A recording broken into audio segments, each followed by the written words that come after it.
चलो question number 4D में what it says is it says D and E are both esters with molecular formula C5H10O2.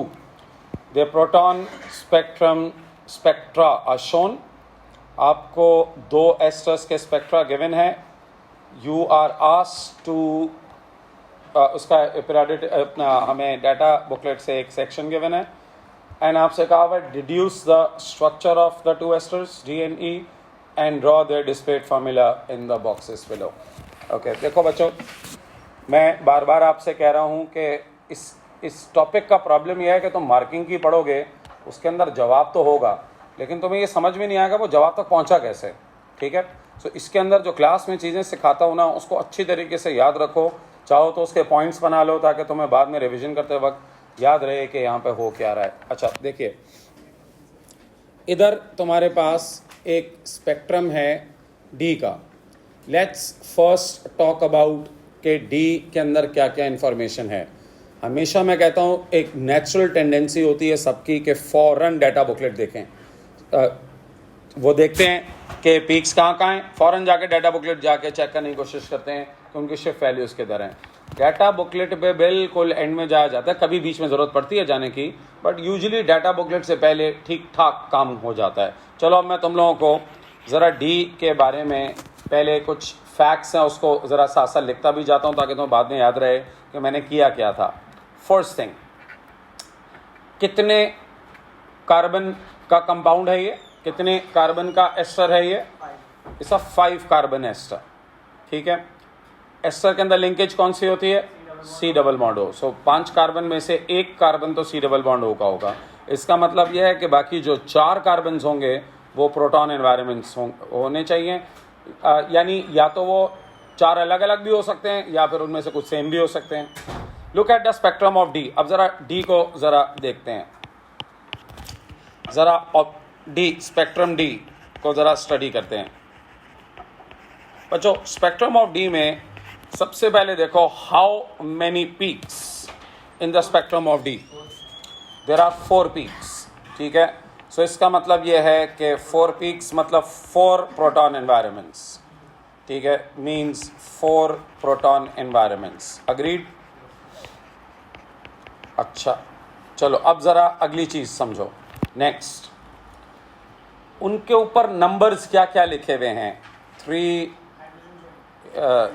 3 3 2 2. इसका मतलब है 2 proton environments 3H के हैं और 2 प्रोटॉन एनवायरनमेंट्स 2H के हैं. ठीक हो गया. सो यहाँ पर इसमें से जो 4 पीक्स हैं इसमें से 2 जो हैं 2 ऑफ 3 हाइड्रोजन्स और इसमें से जो 2 हैं of 2 hydrogens. Do you agree. अच्छा गाइस, स्प्लिटिंग देखो.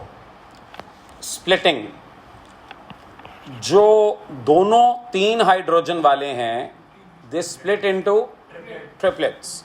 इसका मतलब यह है कि जो 2-3 हाइड्रोजन वाले हैं इन दोनों की जो स्प्लिटिंग है दे फॉर्म ट्रिपलेट्स.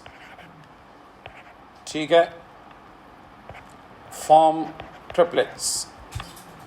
इसका मतलब यह है कि that is next to 2H environment.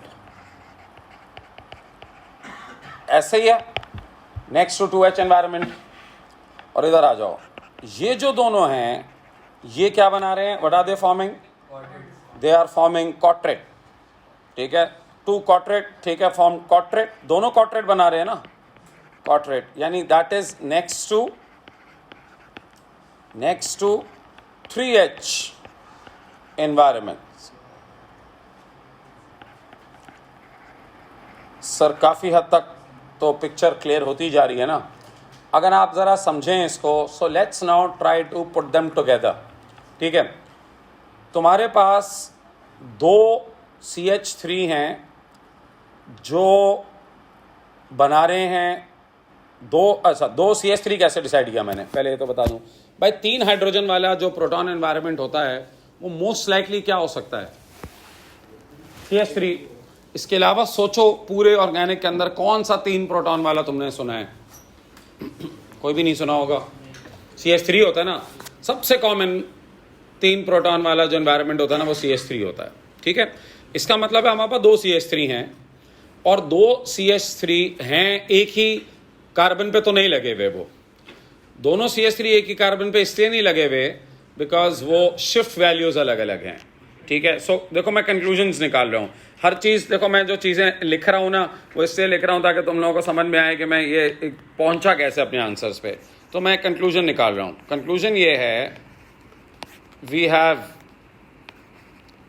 To CH3, ठीक है, because they have different shift values. तो 2 CH3 हैं, different shift values.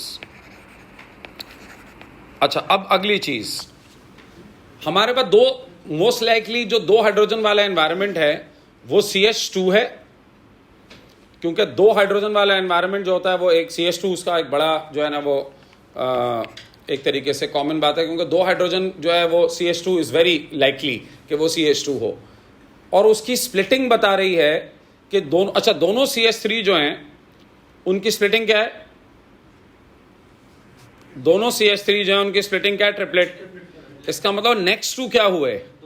2 hydrogen environment. और जो दोनों 2 हाइड्रोजन वाले हैं उनकी स्प्लिटिंग क्या है? क्वाड्रेट। इसका मतलब वो नेक्स्ट टू क्या है? 3 हाइड्रोजन एनवायरनमेंट। तो हमारे पास 2 CH3 भी हैं, तो मोस्ट लाइकली इसका मतलब है वो नेक्स्ट टू किसके होंगे? 2 CH2। समझ में आ रही है बात? नेक्स्ट टू वो 2 CH2 होंगे। सो हम कहेंगे कि we have 2 CH2 because they have different shift values. ठीक है, इनकी भी शिफ्ट वैल्यूज डिफरेंट है। सो 2 CH2 हैं, उनकी भी शिफ्ट वैल्यू डिफरेंट है। अच्छा, CH3 are next to CH2, ठीक है, and CH2 are next to CH3, 2 CH3। ये कैसे पता? By splitting. ये मुझे स्प्लिटिंग से पता चला कि ये ऐसा है कि वो उसके बराबर में, उसके बराबर में। अब इनके टुकड़ों को जोड़ते हैं भाई, और फिर आखिर में देखेंगे कि क्या शिफ्ट वैल्यूज जो हैं वो सही आ रही हैं। तो लेट्स पीस देम टुगेदर। सो भाई, एक CH3 CH2 के बराबर में, एक दूसरा CH3 वो भी CH2 के बराबर में। ठीक है, तो मैंने एक कोने पे CH3 CH2 लगा दिया, उधर भी CH3 CH2 लगा दिया। अब सर ये क्या एस्टर है ना? तो एक कार्बन बच गया और 2 ऑक्सीजन बच गए, तो जाहिर है उसकी जगह क्या होगी? C डबल बॉन्ड हो। अब मैं जाके शिफ्ट वैल्यू देखता हूं और मुझे अंदाजा हो जाएगा जो CH2 next to C double bond हो है उसकी शिफ्ट वैल्यू देखो क्या है। Alkyl next to C double bond हो, CH2 next to C double bond हो की वैल्यू है 2.2 से लेके 3। तो मैं अपने इधर जाके देखूंगा, ये जो 2.2 से लेके 3 तक वाला है, ये वाला, ये है CH2 next to C double bond हो। समझ में आ गया? और जो CH2 नेक्स्ट टू O है, जो CH2 next to electronegative element next to O है, उसकी 3.2 से लेकर 4। अच्छा, आप कहेंगे सर ये तो 4 से थोड़ी आगे, मैंने आपसे कहा था ये एग्जैक्ट नहीं होती, ये थोड़ा बहुत आगे पीछे हो जाती हैं। तो ये 4 से बेशक थोड़ा सा आगे है, बट ये जाहिर है इसी की बच गई नेक्स्ट टू O। सर ये मेरा स्ट्रक्चर जो है, तो 4 के बाद भी एक वैल्यू दी है। सर वही तो कह रहा हूँ, वो स्लाइटली बियॉन्ड 4 है, बिल्कुल साइड ये हो जाता है। असल में उसका next to C double bond वो भी लगा हुआ है ना। अगर वो यूं होता ना, मैं आपको बताऊं, देखें असल you need to understand this, अगर वो खाली हो के बराबर में होता ना यूं करके, फिर इधर एल्काइल ग्रुप होता कोई इसके यूं करके, तो फिर आप एक्सपेक्ट करते कि उसकी रेंज 4 तक होगी। बट उधर एक और C डबल बॉन्ड O आ जाता है ना, तो वो रेंज को थोड़ा और 4 से आगे ले जाता है, यानी O का भी इफेक्ट है और C डबल बॉन्ड O का भी इफेक्ट है। तो बिल्कुल फिक्स रेंज ऐसे पत्थर पे लगी नहीं, रेंज एक रफ आपको एस्टिमेट देने के लिए होती हैं। रफ भी नहीं, मतलब बिल्कुल रिलेटिवली रफ।